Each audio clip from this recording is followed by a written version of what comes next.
All right, it is time to unpack the concept of the service set. The service set is essentially going to define for us the boundaries of a wireless local area network. In this video, we're going to explore not only this concept of the different types of service sets that we have, such as BSSs and ESSs and IBSSs, but also explore the service set identifier, the SSID, which is how we're going to identify our different wireless LANs. So as mentioned, a service set is going to define for us the boundaries of our wireless local area network. And there's a lot of these different types of service sets. So we've got the basic service set, the extended service set. We've also got the independent basic service set, or the IBSS. We've got the mesh BSS and others. But either way, all of these service sets are going to be identified by the service set identifier, the SSID. Anytime I want to associate to a wireless network, I'm going to pull up my client. I'm going to see a list of the wireless networks I can associate with. And this is where the SSID comes into play, because it gives me a human readable identifier that's going to maybe not only name it, but also give me a little bit of information on it. For example, if I'm making a home Wi-Fi network, I might call it something like Kish family, or maybe just Kish, and then underscore, and then 221B Baker Street.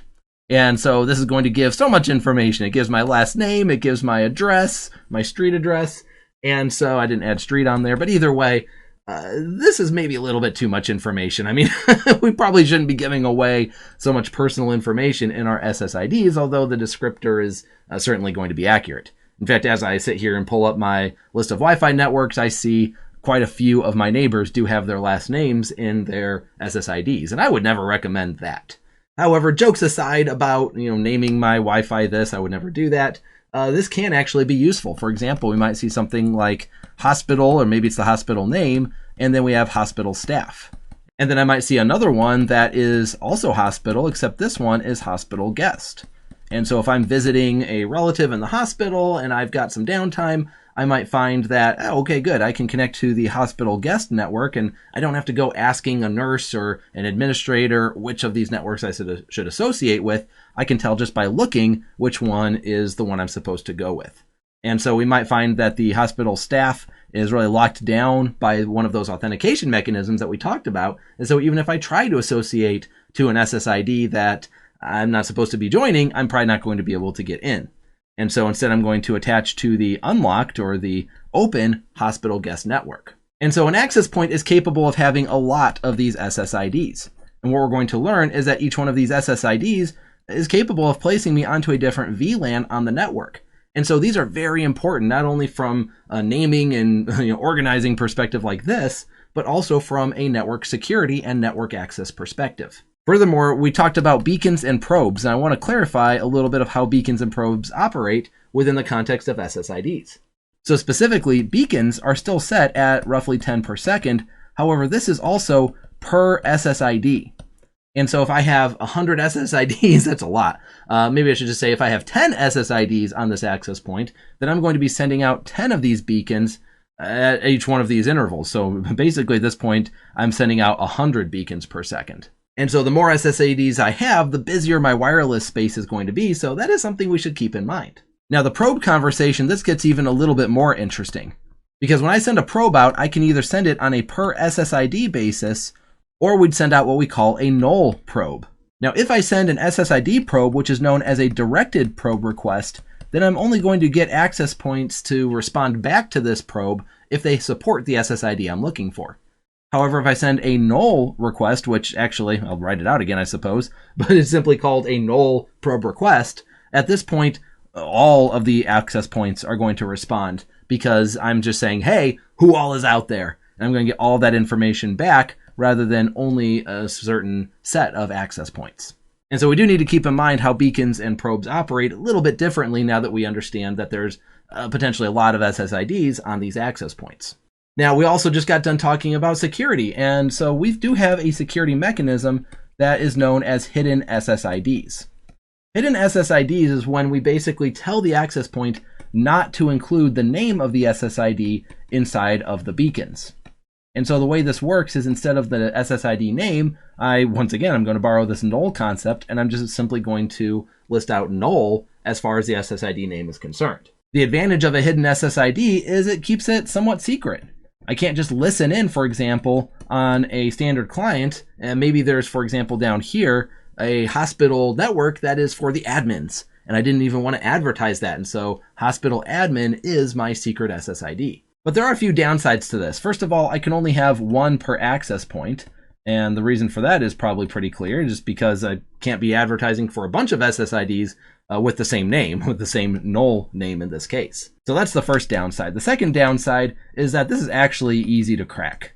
And what I mean by that is when I associate to a hidden SSID, I'm actually going to continue to send my messages with the SSID in plain text. And because the SSID is in plain text, as long as I'm just sitting there as a passive listener in an environment and I have any idea of what I'm doing, maybe just having downloaded a few internet tools, I can very quickly discern what the SSID is in that space. And so I will say in my experience, hidden SSIDs aren't used a whole lot. It's actually something that was more popular about 10 or 15 years ago. If anything, if we're going to use it for security, it should be the first line of defense and not at all treated like it's on its own, something that's going to be super useful. Naturally, if we do want to hide the SSID from the public eye, and we're not worried about hackers because we're also using, WPA3 for security, then at that point, sure, it makes sense. We can absolutely hide SSIDs, and that way our standard guests and our standard users aren't going to have any idea that that wireless network exists. Now, next, we need to understand the concept of the basic service set and the extended service set. So the basic service set is essentially saying that we have a wireless network that belongs to a single access point. The client can associate to the basic service set, and when we do that, we are now joined to that access point, but we're joined to that access point on its own. And so the way this works is if I've got an access point here advertising a certain SSID and I've got an access point over here and it's advertising the same SSID, then I might find that as I'm walking that my phone or my tablet or what have you decides to start to roam.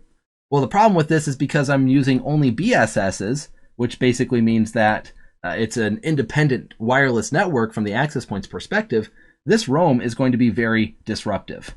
The reason for that is because I have to disassociate from one access point and then perform a full association process with the new access point. These access points are in no way working together to provide a contiguous wireless network. Now, one important concept that we need to take out of this is that as the access points are identifying themselves to the users, there's this concept called the Basic Service Set Identifier, or the BSSID. This BSSID is a unique MAC address that is usually derived from the MAC address of the radio. And so while us as humans, we're looking at this SSID concept because it's human readable, our clients are looking at the BSSID because it's a MAC address and it helps us to identify the different access points that exist out there. So more likely, we're going to use the Extended Service Set, or the ESS. And so I guess I wrote this over here. I'll just cross it off. That's the BSS on the left, the ESS here on the right. The idea here is that we want to form one cohesive wireless LAN among many access points. And so the difference here is that I might have an AP and another AP just like before, and they're advertising the same SSID, but these are connected on the back end in some way. Usually this is Ethernet. It could be a wireless mesh system, for example. But assuming that this is all on an Ethernet segment, what's going to happen here is that my device associates with one of these access points. That's well and good, except when I want to roam, there's active communication between these access points to help me more seamlessly perform that roam.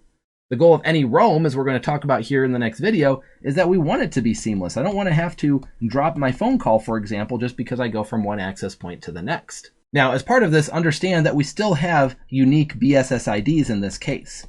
And that's important to understand just from a terminology perspective, but it makes sense because each access point is really identified by these BSSIDs. We just need to distinguish BSSIDs from SSIDs in our heads because they are two different concepts. Now, that said, we might actually hear a term out there that's sort of related to all of this, which is the ESSID. The ESSID is just another word for the SSID. So an ESSID, Extended Service Set Identifier, is just a way of telling us that, hey, this particular SSID happens to be one that's part of an extended service set. And so they mean the same thing. And so to summarize that real quick, our ESSID and our SSID, these are human readable names, whereas our BSSID is always the radio MAC address or some derivation thereof. And so we do have a few other types of service sets. For example, we've got the Independent Basic Service Set. In this case, we're going to use this when we have no access points. So this is back to that ad hoc type of environment. So I might have a bunch of wireless clients and they're all communicating with one another wirelessly, and they're going to form this independent basic service set. Another concept we're probably going to see more of is the mesh basic service set, or the MBSS. The MBSS is used among mesh access points, and so our mesh access points are going to have to form this wireless backbone so that they can communicate with one another, and at that point we are forming that MBSS concept. However, the goal is still to extend an ESSS to the clients. So that's kind of interesting. We have an ESS to the clients, but the access points themselves are part of this MBSS domain. So a service set is really our best definition of what a wireless network is. And we're going to identify a service set by the SSID. Now we have the basic service set as one of the different types of service sets that we have. And that's basically one access point saying, hey, I have a network. And so this access point is going to advertise out a unique BSSID. However, the SSID might still be shared with other access points. Now, in the case that we are sharing it with other access points, we'd really rather form an extended service set, or an ESS. At that point, we can do some roaming optimization. There can be some amount of handoffs among the access points. However, keep in mind that even though we're sharing the SSID, which at that point might be called an ESSID, every access point is still going to have a unique BSSID. So just a little bit of terminology there that we should have memorized. I hope this has been informative for you, and I'd like to thank you for viewing. Thanks for watching. Be sure to click here to subscribe to CBT Nuggets and click the notification bell to make sure that you're aware of every time we post new content. If you're interested in a career in IT or you want to brush up on your IT skills, then swing over to our website, and while you're there, be sure to sign up for a free trial.